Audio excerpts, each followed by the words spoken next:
Silakan Cece, tapi udah record. Ya udah. Shalom semuanya, shalom Devon Queen, Vivendi dan Cici Jolin. Shalom Cece, Ya, shalom semuanya. Kita mau memulai ibadah kita, walaupun hanya sedikit, mungkin nanti teman-teman yang lain juga akan menyusul. Sebelum kita mulai ibadah, mari kita sama-sama bersatu dalam doa. Yuk, kita mau lipat tangan dan tutup matanya. Kita mau berdoa. Tuhan Yesus, terima kasih Bapa buat berkat-Mu kepada kami hari ini.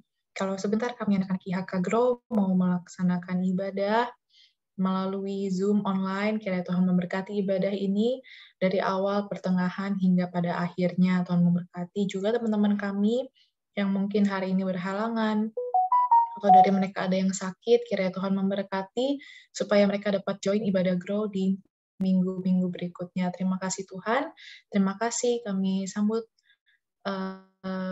hari ini Tuhan, ibadah ini hanya di dalam nama Tuhan Yesus yang percaya sama. Amin. Amin, amin.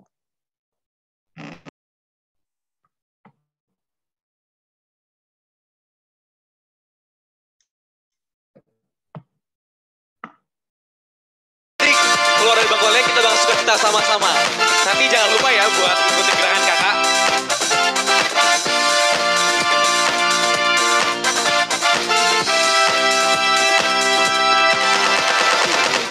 Daki turun yang tinggi, turun lembah yang dalam. Ku melintasi padang gunung hijau terbentang. Yesus besertaku. Ku terbang luar angkasa.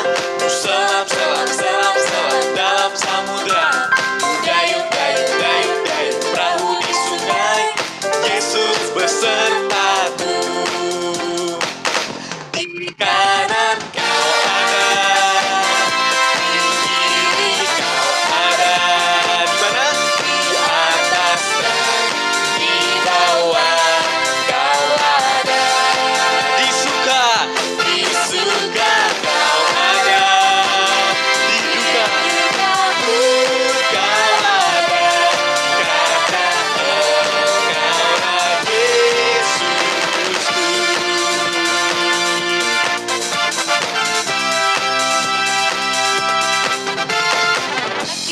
Daki gunung yang tinggi. Ku turun lembah yang dalam.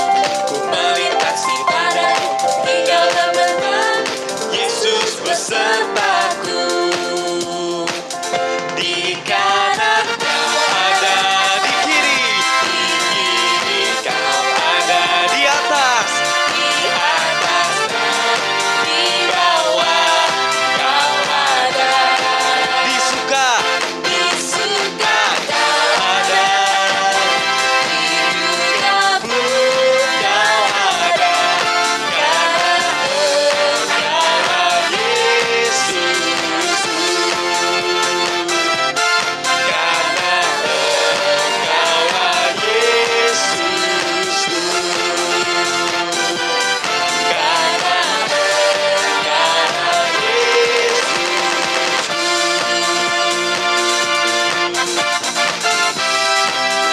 Yeay, kasih tepuk tangannya.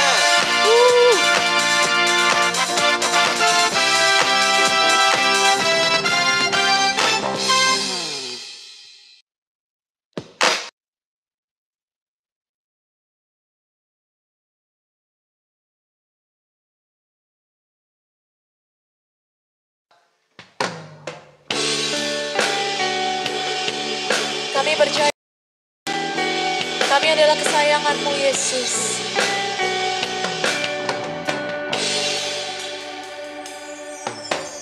Kau telah memilihku, menyebutku kesayangan-Mu. Kau yang menjadikanku sebagai anakmu.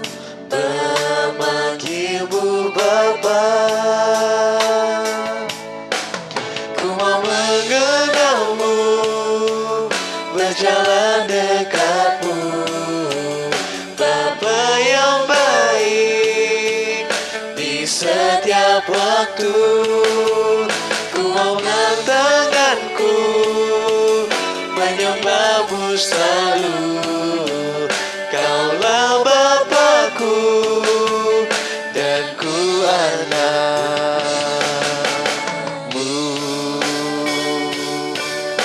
Mari sama-sama kita mau nyanyikan lagu ini lebih sungguh lagi.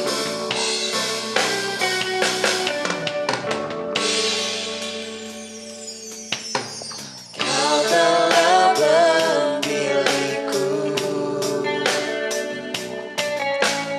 menyambutku, kesayanganmu. Kau yang menjadikanku sebagai anakmu, berbaktimu Bapa. Ku mau mengenalmu, berjalan dekatmu. Bapa yang baik, di setiap waktu ku angkat tanganku, menyembahmu selalu. Kaulah Bapakku dan ku anakmu. Kaulah Bapakku dan ku anakmu. Kaulah Bapakku dan ku anakmu.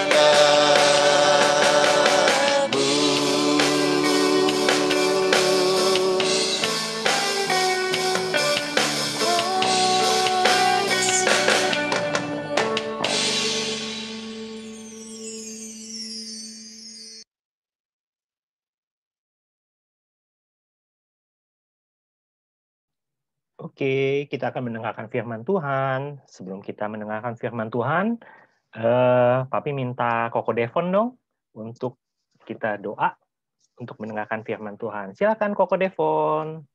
Ya, Pak Fendi. Terima kasih Tuhan untuk hari ini kami mau mendengar firman-Mu. Berkati kakak-kakak sekolah minggu yang memberikan firman ini kepada kami dan kami yang mendengarnya supaya kami dapat merenungkan dan melakukannya dalam Yesus dan kita. Amin. Amin. Terima kasih Koko Devon.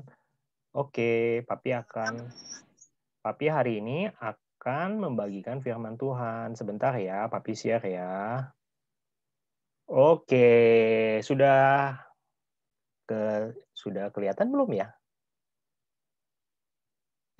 Gambar Papinya dikecilin bentar.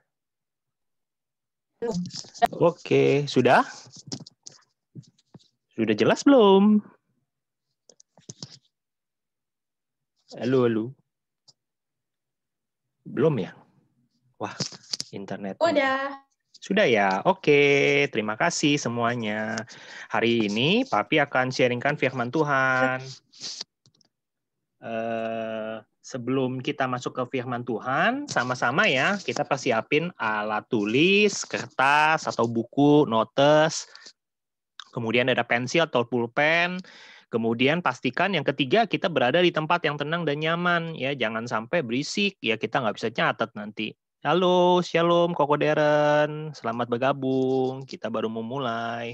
Yang keempat, untuk mempersiapkan firman Tuhan ini, sebelum mendengar firman Tuhan, ayo kita sama-sama siapin hati, ya jangan kita main game atau makan, ya sama-sama kita ibadah, konsentrasi. Oke, Papi akan mulai ya. Slide selanjutnya. Oke, slide selanjutnya ini ada kelinci ya, Happy Easter ya, atau Selamat Paskah ya, bisa dikatakan Selamat Paskah. Paskah itu apa sih? Nah, hari ini Papi akan bawa renungan, firman Tuhannya diambil dari Injil Matius 28 ayat 1 sampai 8. Ya, nanti kita akan baca sama-sama juga. Nah, Papi kasih judul, Paskah itu bukti dari sebuah janji ya. Ayo sama-sama yang di rumah, ayo ngomong bukti dari sebuah janji. 1, 2, 3. Bukti dari sebuah janji. Bukti dari sebuah janji. Yes, oke. Nah, kita mau tahu nih bukti itu apa sih? Ya, tadi ada bukti dari sebuah janji. Nah, bukti itu artinya apa? Nah, di sini arti dari bukti itu adalah sesuatu yang menyatakan kebenaran dari sebuah peristiwa, ya. Kalau dikatakan juga bukti itu juga artinya keterangan nyata atau ada tanda, ya. Itu namanya bukti. Nah, contohnya apa sih, Papi? Aku nggak ngerti tentang bukti. Nah, kalau kita teman-teman, anak-anak grow, ya, kalau kita pergi ke bioskop, ya mungkin hari-hari ini bioskop udah buka ya. Kalau dulu pas pandemi awal-awal kita nggak bisa nonton bioskop. Tapi hari ini kita udah bisa nonton bioskop. Nah, kita boleh nggak langsung kita datang ke gedung bioskop, kita langsung ngomong sama mbaknya atau yang bapak penjaganya, Pak, aku mau nonton film. Ya, loh, nanti ditanyain, kamu udah beli tiketnya belum? Udah kok. Tapi kalau kita nggak ada bukti tiketnya, bisa masuk nggak kira-kira teman-teman IHK Grow? Nggak bisa ya. Ya, abangnya nggak mau percaya. Walaupun kita ngomongnya katanya, oh saya anaknya pendeta, saya pergi ke IHK Grow setiap minggu. Nggak percaya. Ya, harus ada bukti. Buktinya apa? Nah, adik-adik bisa lihat ya, yang di pojok kanan bawah. Nah, itu biasanya kalau kita nonton, ini kebetulan nontonnya di Transmart, nontonnya Habibie dan Ainun. Waduh, itu udah film lama ya. Jadi kalau ada bukti tiket untuk nonton bioskop seperti yang tadi di bawah ini, pasti apa? Pasti papa penjaganya kasih persilahkan kita masuk. Tapi kalau kita nggak ada bukti tiket, wah jangan ngomong masuk ya. Ya bisa-bisa diusir sama Pak Satpamnya gitu. Oke, next. Nah, tadi kita udah belajar ya tentang bukti ya, teman-teman di HK Grow. Nah, sekarang apa artinya janji? Nah, tadi kan bukti, yang kedua janji. Janji itu artinya ucapan yang menyatakan kesediaan atau bersedia, ya, mau, ya, atau dan kesanggupan untuk berbuat. Jadi kalau kita ngucapin janji artinya kita menyatakan kesediaan, aku mau, ya. Dan bukan hanya mau, ya. Mau doang itu nggak cukup, mau dan sanggup untuk berbuat. Nah, contohnya apa sih, Papi? Kalau kita janji, nah contohnya di bawah tuh. Contohnya kalau kita mau memberi, kalau kita mau menolong, kalau kita mau datang, kalau kita mau bertemu, ya kalau kita mau main. Contohnya misalnya, Papi janji sama Koko Devon misalnya. Yuk Koko Devon kita sama-sama pergi ke Ancol misalnya. Artinya apa? Artinya Papi mau pergi ke Ancol, Papi juga sanggup untuk pergi ke Ancol. Mestinya begitu ya. Orang yang berbuat janji itu atau orang yang ngucapin janji itu artinya kita bersedia atau mau, dan kita juga sanggup. Kita bisa ya, sanggup itu bisa. Nah gitu ya, ngerti ya maksudnya. Kalau kita janji mau nolong misalnya, berarti kita mau menolong dan juga apa? Sanggup untuk menolong. Ya kayak gitu, sama semua. Janji bertemu, janji bermain, janji dan lain-lain ya. Nah itu artinya janji. Teman-teman IHK Grow pasti udah ngerti dah tentang janji. Nah nih Papi mau bagiin yang ini nih. Janji dan realisasi. Realisasi maksudnya apa, Pi? Janji itu ditepatin atau enggak? Nah, realisasi itu artinya setelah kita berjanji, teman-teman IHK Grow. Cuman janji doang, tapi kalau enggak direalisasi artinya cuman janji-janji doang. Nah, janji dan realisasi itu ada 3, teman-teman. Yang pertama, tidak ditepatin. Ya, orang udah janji, tapi nggak ditepatin. Contohnya apa? Misalnya kita diajakin sama papi mami kita nih. Papi mami kita janji, Devon, Queen, nanti kalau misalnya nanti kamu naik kelas, kamu ranking 1, papi mami ajakin kamu pergi ke Bali misalnya gitu ya. Ini ceritanya papi maminya papi mami Fendi ini. Ya, tapi ternyata setelah Devon naik kelas, Devon ranking 1, nggak ditepatin, boro-boro jalan-jalan gitu ya, lupa ya. Wah itu namanya apa?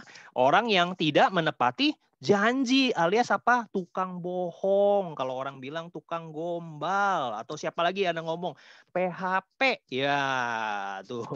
Nah, contohnya orang yang suka bohong siapa? Nah tuh di samping kanan tuh kelihatan tuh ya, ada gambar apa? Tokoh kartun namanya siapa? Ingat nggak namanya siapa nih yang ini nih? Pinocchio, Pinocchio. Pinocchio, iya Koko Darren pinter 100 buat Koko Darren ya. Pinocchio itu sukanya bohong, iya, janji tapi bohong, nggak ditepatin, makanya hidungnya Jadi hidungnya panjang. Iya, nah itu salah satu contoh anak yang tidak baik. Nggak boleh ya anak-anak IHK Grow kalau udah janji harus ditepatin. Yang kedua, ada orang janji tapi setengah-setengah ya. Contohnya kayak gimana sih? Nah, misalnya ada orang nih ngajakin ya, papi maminya ngajakin ya, ayo kita pergi nanti ke Bali misalnya gitu ya. Pas lagi hari H-nya setelah sudah selesai sekolah, sudah selesai naik kelas, selesai dapat ranking 1, pergi sih. Tapi nggak pergi ke Bali, tapi perginya ke kebun binatang. Waduh, katanya janjinya ke Bali, tapi perginya ke kebun binatang. Itu ditepatin nggak, Devon? Kalau Devon ditepatin nggak? Kalau janjinya ke Bali, janjinya ke pantai, malah ke kebun binatang. Ditepatin nggak? Enggak. Enggak ya, setengah ditepatin. Kenapa? Setengahnya artinya diajak sih jalan-jalan, tapi nggak ke tempat yang dijanjiin, setengah ya. Jadi setengah ditepatin, setengah enggak gitu ya. Kedua ini setengah-setengah. Nah, ada yang ketiga nih yang bagus. Yang ketiga ini anak-anak IHK Grow harus belajar. Yang ketiga artinya janji itu ditepatin, janjinya dipegang, janjinya dibuktikan. Nah, contohnya apa? Kalau udah janji, bener-bener dilakukan. Kalau Devon misalnya janji sama temen, yuk aku mau belajar sama-sama jam 4 misalnya, habis IHK Grow ya, harus tepatin waktunya jam 4, jangan nanti mundur, jangan lelet, atau lupa. Wah, itu nggak boleh, itu nomor 1 atau nomor 2. Janji harus ditepatin. Nah, janji yang ditepatin menimbulkan apa? Kepercayaan. Ya, coba kalau misalnya Papi Fendi kalau janji-janji sama Devon misalnya janjiin apa gitu, tapi nggak ditepatin. Devon kira-kira mau percaya nggak kalau Papi janji-janji lagi? Nggak mau ya. Kita juga kalau punya teman, kalau cuma janji doang tapi nggak tepatin, wah kita nggak mau percaya kamu tukang bohong, kamu Pinocchio gitu, PHP gitu. Misalnya gitu ya. Oke, itu artinya janji dan realisasi. Yuk, Papi kasih lihat. Nah, tadi udah kita belajar bukti, kita udah belajar janji. Nah, yang ketiga ini Paskah. Nah, Paskah itu apa, Pi? Nah, Paskah itu ada di dalam Alkitab, itu ada di dua nih, ada 2 cerita, di dalam Perjanjian Lama dan di dalam Perjanjian Baru. Perjanjian Lama itu apa sih? Nah, Paskah di dalam Perjanjian Lama juga ada ya, di kitab Keluaran ya, ada di zaman Musa. Pada waktu itu, kalau teman-teman IHK Grow ingat, itulah ke-10 dari apa yang dikatakan oleh Tuhan kepada Musa ya, karena waktu itu bangsa Israel lagi dijajah oleh orang Mesir ya. Orang Mesir itu nggak kasih orang Israel pergi ya. Jadi istilahnya diperbudak, dikerjain gitu. Nah, Tuhan itu suruh Musa kasih tahu sama Firaun, sama raja orang Mesir, kalau kamu nggak kasih orang Israel atau umatku pergi, nanti tulah itu nanti ada 10 tulah.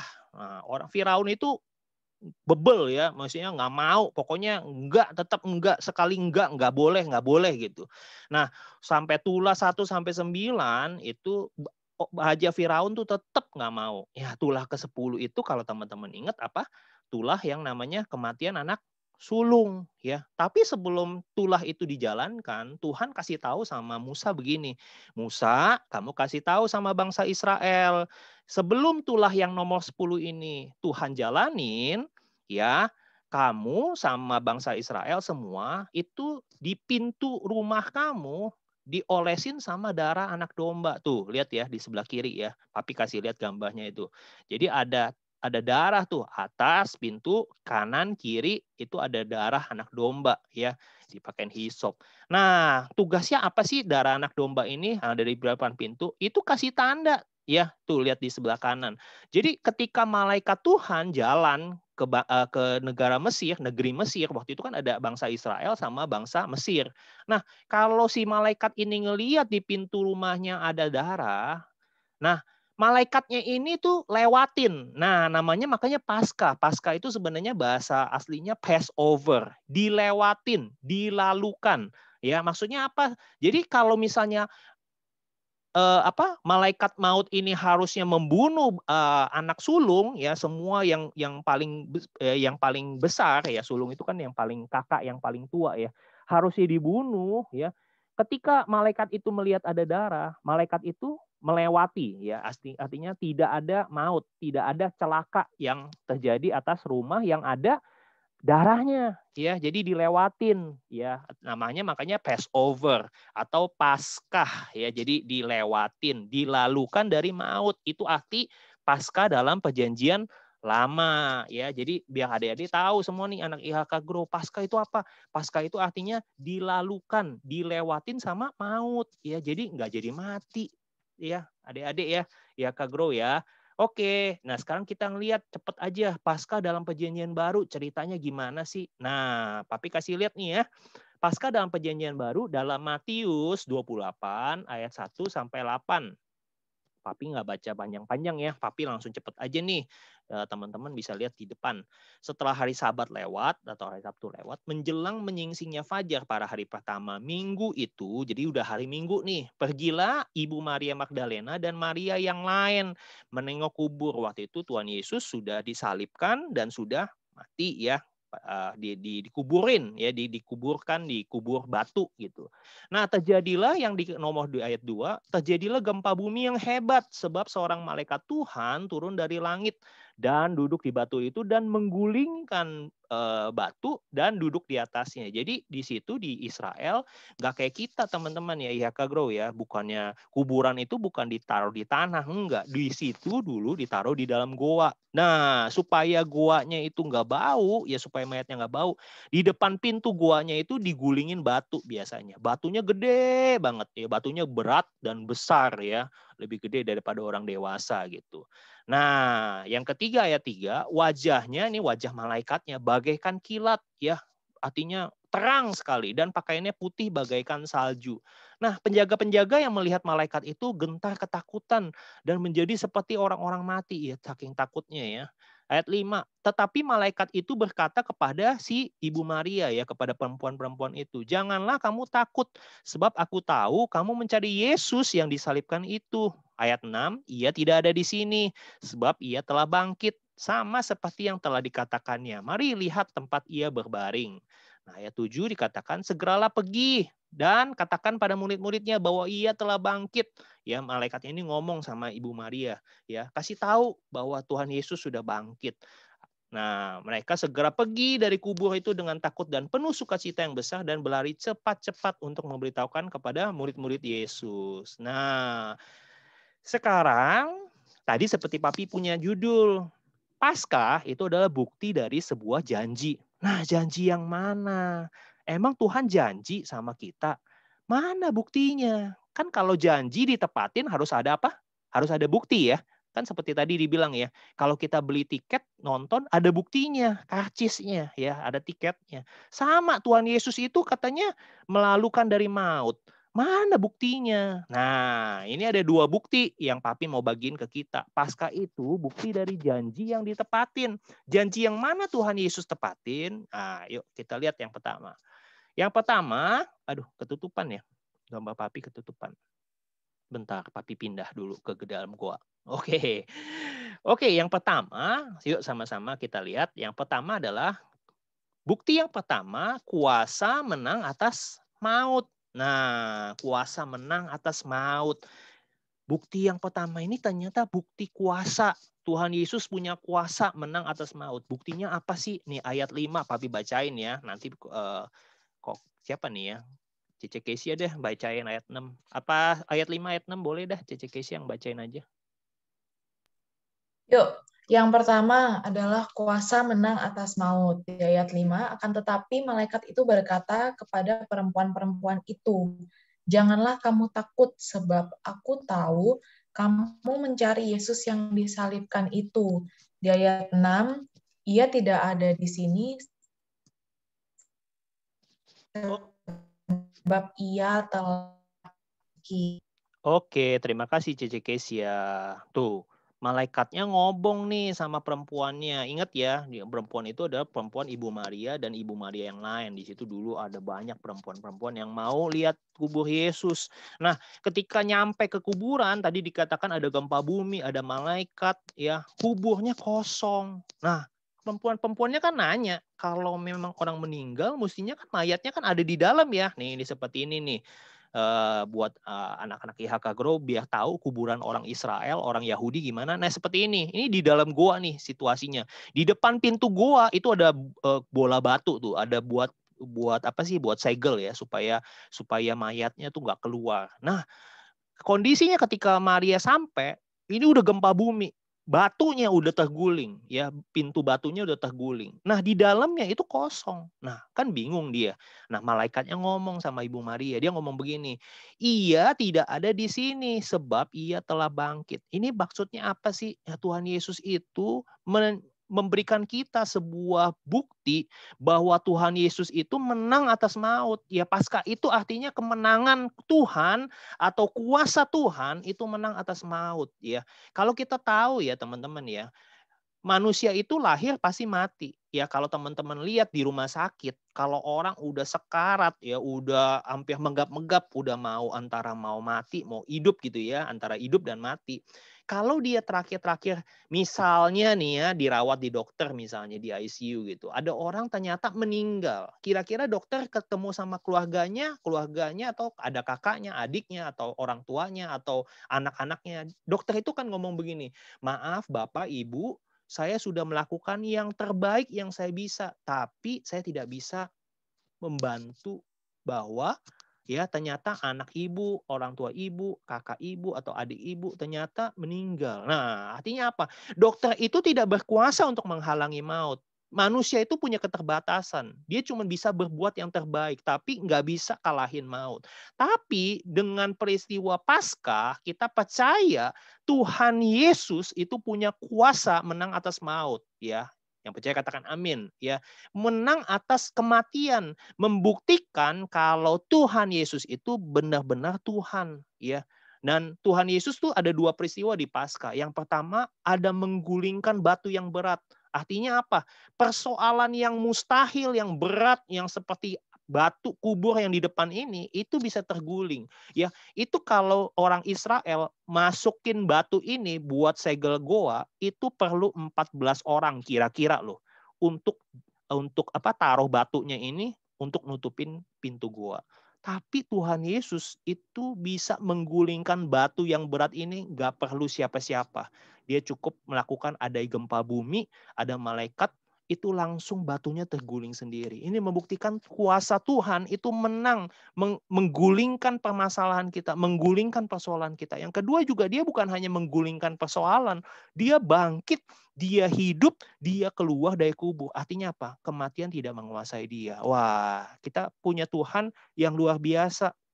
Bukan Tuhan yang cuma sekedar berteori, bukan hanya Tuhan yang berkata, "Wah, saya punya kuasa atas bumi, atas sorga." Dia ngomong seperti itu memang benar. Tapi kalau kita nanya, buktinya mana? Nah, Paskah itu adalah salah satu bukti kalau Tuhan Yesus itu punya kuasa menang atas maut. Sama-sama kita katakan menang atas maut. 1, 2, 3. Menang atas Menang maut. atas maut. Yes, ya. Ingat-ingat ya, Paskah adalah kuasa menang atas maut ya dari Tuhan Yesus. Nah, yang kedua, Paskah itu punya bukti apa sih ya Tuhan Yesus? Ya, yang kedua ini yang terakhir. Kepastian firman-Nya. Ada Cece Jolin ya. Cece Jolin bisa bantu Papi. Ayat 7. Dan segeralah pergi dan katakan kepada murid-muridnya bahwa dia telah bangkit dari antara orang mati. Ia mendahului kamu ke Galilea. Di sana kamu akan melihat dia. Sesungguhnya aku telah mengatakannya kepadamu. Amin, amin. Terima kasih Cece Jolin. Nah, ini adalah perkataan malaikatnya. Dia bilang sama Maria, "Maria tolong pergi, kasih tahu sama murid-muridnya. Tuhan telah bangkit dari antara orang mati." Tadi yang kita ngomong. Paskah itu artinya Tuhan punya kuasa menang atas maut, ya, menang atas kematian. Orang yang bilang nggak bisa, mati itu nggak bisa dihindarin. Tapi Tuhan membuktikan dia punya kuasa menang atas kematian. Yang kedua, Tuhan juga membuktikan bahwa Tuhan itu menggenapi firman-Nya. Atau artinya apa? Semua yang diucapkan Tuhan lewat perkataan di Alkitab, itu pasti digenapin, pasti dibuktikan, pasti terjadi. Amin. Ya, jadi contohnya dari mana? Ya, kalau kita melihat ayat 7 dari Matius 28 ayat 7, kita harus mundur 8 ayat sebelumnya, 8 pasal sebelumnya. Nah, janji daripada Tuhan Yesus atau perkataan sebelumnya, sebelum digenapin ini yang tadi Cici Jolin baca, itu dari Matius 20 ayat 17 sampai 19. Yesus sebelum disalibkan, Yesus sudah pernah ngomong sama murid-muridnya. Contohnya apa? Nih ayat 17 sampai 19. Yesus akan pergi ke Yerusalem, ia manggil 12 muridnya tersendiri dan berkata kepada mereka di tengah jalan, sekarang kita pergi menuju Yerusalem, anak manusia, Yesus akan diserahkan kepada imam-imam kepala, mereka akan menjatuhi Yesus hukuman mati, mereka akan menyerahkan dia kepada bangsa-bangsa yang tidak mengenal Allah, supaya dia diolok-olokkan, disesat, dan disalibkan. Nah, yang paling terakhir nih ada kata-kata apa? Dan pada hari ketiga, ia akan dibangkitkan. Ya, dicatat ya, paling terakhir kata-katanya. Hari ketiga, ia akan dibangkitkan. Sebelum Tuhan Yesus itu pergi ke Yerusalem, sebelum dia disiksa, sebelum ia ditangkap, sebelum ia dipenjara, sebelum ia disalibkan, sebelum ia masuk ke dalam kubur, sebelum dia mengalami kemaut, Tuhan Yesus itu udah ngomong sebelumnya. Ya, dia ngomong begini, hari ketiga, aku akan bangkit. Wow, luar biasa ya. Nah, artinya apa? Artinya itu kepastian firman-Nya. Ayatnya yang kedua ini, poin kedua ini adalah bukti. Apa yang Tuhan katakan di dalam firman-Nya pasti digenapin. Jadi kita harus percaya kalau kita baca Alkitab ada janji Tuhan kalau Dia akan menyertai kita sampai selama-lamanya. Ya, ingat Dia itu sudah pernah membuktikan perkataannya. Dia bukan PHP, dia bukan tukang bohong, dia bukan tukang gombal. Tuhan Yesus itu selalu menepati janjinya. Oleh karena itu kita bisa percaya dengan pasti bahwa kalau Tuhan Yesus janji menyertai Devon, menyertai Cece Kesia, menyertai Cece Jolin, menyertai Koko Deren, menyertai Koko Nael, menyertai Papi Fendi, dia pasti menggenapinya. Dia pasti melakukannya. Dia pasti ada di sisi kita, ya. Jadi kita nggak perlu takut, kita nggak boleh khawatir, kita nggak boleh lagi melukain hati Tuhan, ya. Tuhan itu baik, Tuhan itu setia. Paskah itu membuktikan bahwa apa yang dikatakan Tuhan itu pasti akan Dia kerjakan. Amin. Nah, jadi yang terakhir, Papi simpulin. Paskah adalah bukti dari janji. Ya, janji apa? Yang pertama, ya, ingat-ingat lagi nih ya. Tuhan Yesus memiliki kuasa menang atas maut. Sama-sama katakan memiliki kuasa menang atas maut.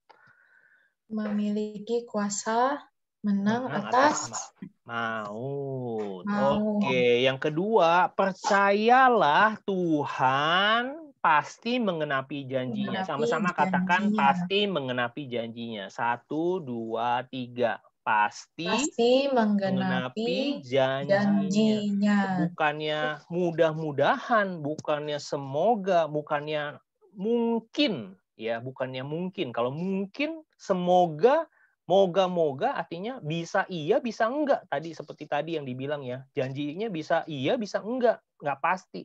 Tapi janji Tuhan itu iya dan amin. Ya, pasti ya digenapi. Itu aja 2 kunci yang kita dapatkan hari ini, bukti dari janji Tuhan. Dalam di Paskah kita bisa bersukacita, kita bisa percaya kalau Tuhan Yesus punya kuasa menang atas maut, Dia pasti tolong kita semua. Yang kedua, kita juga harus percaya, kita harus bersukacita kalau Tuhan Yesus pasti mengenapi janjinya. Amin. Mari kita sama-sama kita taruh catatan kita. Ayo kita sama-sama berdoa. Papi minta Cece Jolin bisa doa firman dan doa tutup. Silakan Cece Jolin. Teman-teman, mari kita bersatu dalam doa.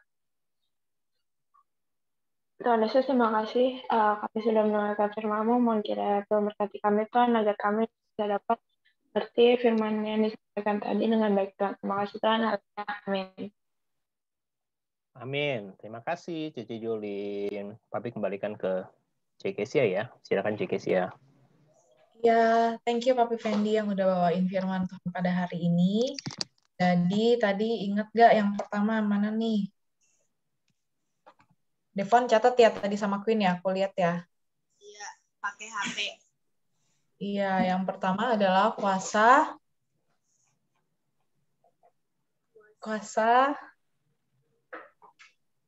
menang. Nah, kuasa menang atas maut.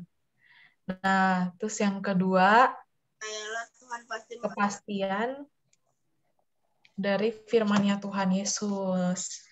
Nah, teman-teman udah belajar kalau arti dari kebangkitan Tuhan Yesus itu yang udah diajarin tadi sama Papi Fendi ya. Kita sebagai anak-anak IHK Grow harus bisa tetap mengucap syukur sama Tuhan karena kenapa kita nih sebagai orang Kristen kita punya Tuhan yang bangkit, punya Tuhan yang hidup. Keren banget ya, teman-teman. Nah, Tuhan kita tuh adalah Tuhan yang hidup, Tuhan yang bangkit. Makanya jangan lupa kita selalu berkomunikasi sama Tuhan, karena Tuhan kita itu hidup. Kalau orang hidup tuh biasa kita ngajak ngomong kan, ajak ngomong papi mami, ajak ngomong Queen, Devon, gitu kan. Jangan lupa ya kita juga berkomunikasi sama Tuhan, caranya lewat apa? Lewat Doa. Betul, lewat berdoa ya. Oke, teman-teman. Thank you semua yang udah mengikuti ibadah pada hari ini. Kita akan bertemu kembali di ibadah minggu depan. Jangan lupa ajak teman-temannya yang belum bergereja atau sudah bergereja tapi mungkin nggak rajin, itu bisa diajak ke IHK Grow juga ya. Oke, teman-teman. Thank you semuanya. Yesus memberkati. Sebelum itu, mari sama-sama kita foto bareng yuk. Oke. Siapa nih? Yuk, kita mau open dulu kameranya. Koko Nael, foto dong. Cici Jolin juga nggak kelihatan. Kelihatannya lampu. Nah. Wah, Koko Deren ngambil. Wah, Yeay. ganteng Koko Deren. Yuk. Siap. 1, 2, 3. Sekali lagi ya. 1, 2, 3. Oke, thank you teman-teman. Oke, terima kasih Cece Kesia. Makasih Devon Queen. Makasih Cece Jolin, Cece Kesia. Makasih Koko Deren. God bless.